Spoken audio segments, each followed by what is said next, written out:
Once upon a time, there lived a woman named Adana. Adana was a well-known tomato seller in the village. Despite the demands of her trade, she managed to raise 7 children all by herself. Her eldest son, Uche, was unmarried, and as time passed, Adana grew concerned about the future of her unmarried son. Determined to find a suitable match for her son, she turned to her trusted friend, Mama Chidi. Mama Chidi was a middle-aged woman renowned for her skills in matchmaking.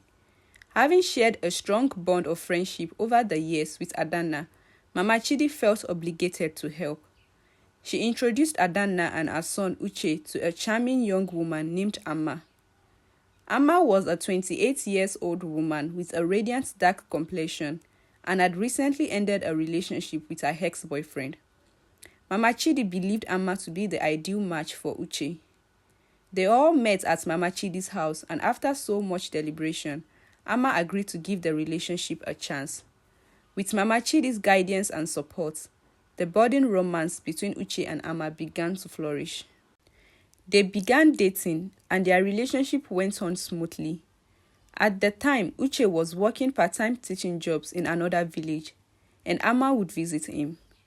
However, he was a bachelor with few belongings, and Amma made it clear that she expected him to improve his situation if he wanted to marry her. Realizing the need to do more, Uche pondered over the idea of getting an apartment, furniture and other essentials. That would mean reducing the financial support he provided to his mother every month. Despite the challenges, Uche realized he had no choice but to make the necessary changes. As Uche decreased the financial assistance he offered to his mother, tensions arose. Adana felt neglected and resentful.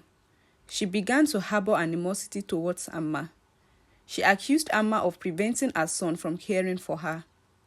One evening, Adana went to her friend's house to vent her frustration. She lamented that ever since Amma entered Uche's life, she no longer enjoyed the same level of attention and support from her son. Amma has taken her son only to herself. Adana began to treat Amma badly. Despite Adana's negative behavior towards Amma, the couple decided to proceed with the wedding plans. The ceremony was a grand affair filled with vibrant colors, traditional dances, and heartfelt celebrations. Family and friends gathered to witness the union of Uche and Amma, showering them with blessings and well wishes for their future together. Following the wedding, Uche and Amma settled into their married life. Uche had secured a stable permanent teaching job back in his hometown, allowing them to settle close to their family. They made the decision to live separately from Uche's mother and got their own space to begin their journey as a married couple. 3 years later, Amma still had not conceived. This weighed heavily on both her and her husband, and the absence of a child strained her relationship with Adana even further. Amma's closest friend, Amaka, became a pillar of support. She would visit Amma regularly, bringing her warmth, laughter, and a sense of normalcy.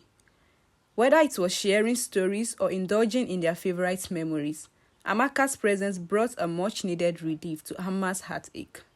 On the other hand, Adana became frustrated and desperate. She would rain curses over Amma. "You came into my son's life to ruin it. Since you arrived, I've lost my son.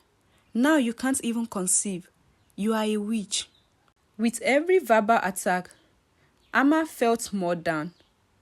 Left feeling hopeless and abandoned, Amma became sad and depressed.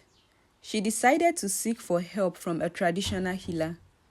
He provided her with various concoctions and remedies, hoping to help her conceive. But despite his efforts, he was unsuccessful. Amma remained determined. She sought for help from different sources, visiting various herbalists and local medicine men, yet her quest for motherhood remained unfulfilled. On one market day, Adana arrived early at her stall and began crying out for help. She was shouting that her son's wife refused to conceive and has refused to leave. This caused commotion, drawing a crowd of some market women. Some were offering support to her, while others were urging her to remain patient.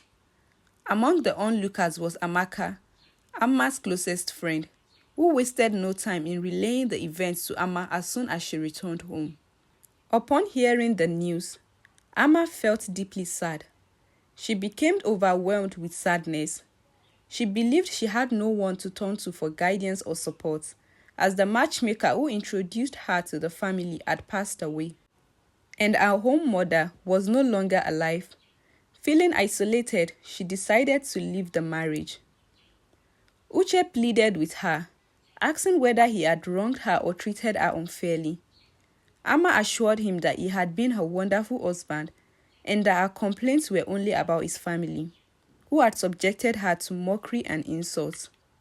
Uche begged her not to leave, assuring her that God would soon answer her prayers. He suggested that she ignore the trouble from his mother since she wasn't living with her, and he begged her not to leave him. Amma agreed and chose to stay. Despite her struggles, Amma didn't give up. She relied on prayer and perseverance to sustain her through the hardship. She would pray for hours, pouring her heart out to God. However, after 5 long years of waiting, Amma's prayers were finally answered. She discovered she was pregnant. Overjoyed by the news, Amma and Uche celebrated the long-awaited moment with tender care and affection.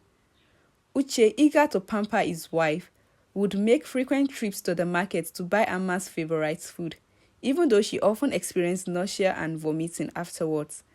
His constant support and devotion brought comfort to Amma during pregnancy, and together they cherished the news, keeping it a secret from others.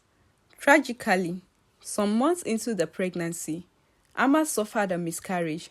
She suddenly felt a sharp pain in her stomach and blood rushed down her dress. Fortunately, Uche was at home. He quickly rushed her to the nearby clinic, where the devastating loss was confirmed.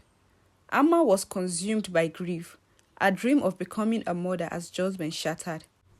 As Amma dealt with her sadness, her mother-in-law's constant torment added to her misery. She was labeled as the barren woman, and she faced more humiliation and pain. 9 years later, Amma's perseverance paid off as she finally became pregnant and welcomed a beautiful baby girl into the world. Overwhelmed with joy and gratitude, she cherished every moment with her newborn baby, finally experiencing the fulfillment of her long-awaited dream of motherhood. Amma had kept the pregnancy a secret, but Adana was not happy. Despite her true feelings, she pretended to be happy and suggested that the baby be named after her, so people wouldn't suspect her unhappiness. With the naming ceremony complete, Amma and Uche embarked on a new chapter of their lives. They moved to the city free from the trouble of Uche's family, and they lived happily after. Their story was a story of resilience and hope, a proof to the unwavering belief that in the end, God's blessing would prevail, bringing joy and fulfillment beyond measure. Moral of the story.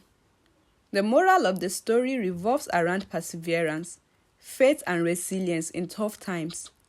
Despite facing numerous challenges, including infertility, miscarriage, and hatred from her husband's family, Amma remained steadfast in her pursuit of happiness and fulfillment.